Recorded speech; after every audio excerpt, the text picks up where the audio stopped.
BNP মহাসচিব মির্জা ফখরুল ইসলাম আলমগীর জানিয়েছেন, আগামী ত্রয়োদশ জাতীয় সংসদ নির্বাচন তার শেষ নির্বাচন। মঙ্গলবার 4 নভেম্বর নিজের ভেরিফাইড ফেসবুক পেজে দেওয়া এক পোস্টে তিনি একথা লিখেন। বিএনপি মহাসচিব লিখেন, আমরা যারা সারা জীবন রাজনীতি করেছি, জেলে গেছি, আমাদের নিজেদের একটা গল্প থাকে, অনেকেই তা জানে না। আমি যখন 1987 সালে সিদ্ধান্ত নেই আবার রাজনীতিতে ফিরব, আমার মেয়ে দুটো একদমই ছোট ছিল।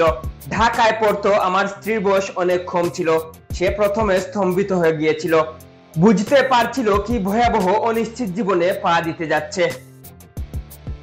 মির্জা ফখরুল আরো লিখেন, আমার মেয়ে দুটোর হাত ধরে সেই স্কুলে নিয়ে গেছে, ডাক্তারের কাছে।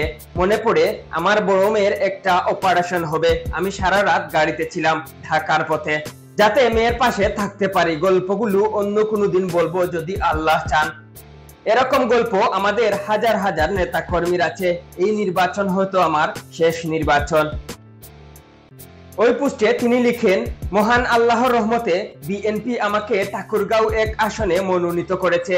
আমি বেগম খালেদা জিয়া, তারেক রহমান এবং সকল নেতা ও নেত্রীকে আমার কৃতজ্ঞতা ও ধন্যবাদ জানাই।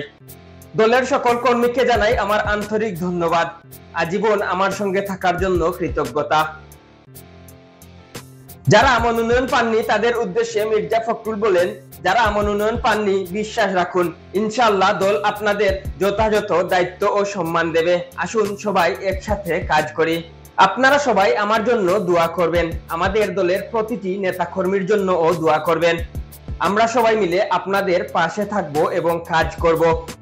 বিএনপির সেই যোগ্যতা আছে দেশকে মর্যাদার সঙ্গে সামনে এগিয়ে নিয়ে যাওয়ার। ইনশাআল্লাহ আপনারা পাশে থাকবেন।